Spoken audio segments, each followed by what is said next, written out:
Good morning, everyone. Boker Tov. In this week's Torah portion, Yaakov Avinu passes away at the age of 147 years old.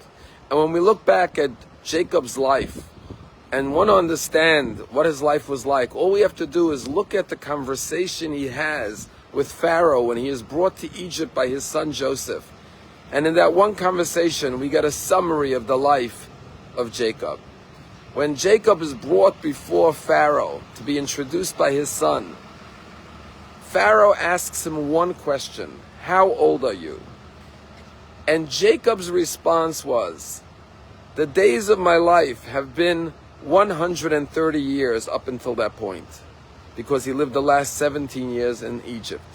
But then he goes on to say, they have been few and difficult. Ra'im, they've been bad, harsh, challenging days. And they have not reached the lifespan of my ancestors. And at that point, the conversation ends, and Jacob departs from the presence of Pharaoh. And Pharaoh doesn't offer him any response of consolation or comfort. And the question is, what is the message of this short conversation where Pharaoh asks him one single question: how old are you? And Jacob goes on to complain how difficult and challenging and harsh his life has been, and it has not reached the lifespan of his ancestors. And there's a beautiful insight. You see, this conversation between Jacob and Pharaoh is bookended by two blessings.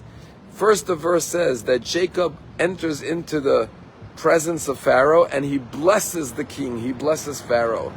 Then Pharaoh asks him, how old are you? And then he goes on to say, 130 years of difficult, challenging years, harsh, bad years, ra'im. And then, when he leaves, he blesses him once again. And what the Torah perhaps is intimating is that Jacob, despite his challenges and hardships of his life, and he went through many struggles with his brother Esau, with his uncle Laban, with the loss of his son Joseph, he still always found the capacity to be a blessing to others. He extracted a blessing even under the difficult challenges of his life. Indeed, Jacob is the one who, when wrestles with the angel, another struggle of his life, he says, I will not let you go till you bless me. And what the Torah is telling us is that Jacob, which represents the Jewish people, are a people that have so many challenges. Throughout all our exiles, all we did was suffered persecution and oppression. And like Jacob, our life has been often bitter and difficult and harsh and painful. But despite all of that, we never failed to be the blessing like Jacob, to always seize an opportunity to bless others, both in the beginning and the end of the conversation. The conversation is sandwiched by blessings. And that is the message of being a Jew. To be a Jew is always be a blessing. Not all leaders had it easy. Abraham Lincoln talked about suffering from depression, melancholy. Winston Churchill talked about the black dog also suffering from depression. But despite their own struggles and challenges and emotional depression that they suffered, they became a blessing for humanity. And that's what it means to be a Jew. When we look back at the year 2024, it's been one of the most painful, tragic years in all of recent Jewish history, marked with so much death and sadness and funerals of young men and women and mothers and fathers and brothers and sisters. But throughout the year, the Jewish people have been a blessing and continue every day to get up and say, where can I be a blessing today? The head of the regional council of the Golan Heights, his name is Yaakov Sullivan, told recently that in the year, up until the ceasefire just a few weeks ago with Hezbollah in Lebanon, the Golan Heights suffered 2,000 rocket attacks. He says there hasn't been a night that they haven't had to run into the shelters. But they made a strategic and principled decision not to leave the Golan Heights.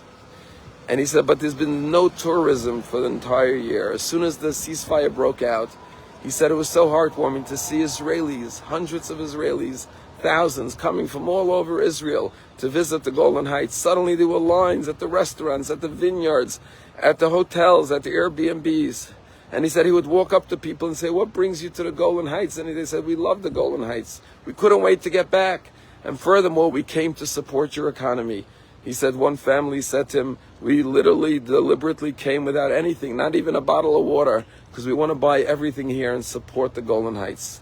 And then Yaakov Sylvan says, after having not slept for a year because of rocket fire, now there are no more rockets, but I'm still not sleeping, because my wife and I just had a baby boy, Tal, and he's keeping us up at night, thank God.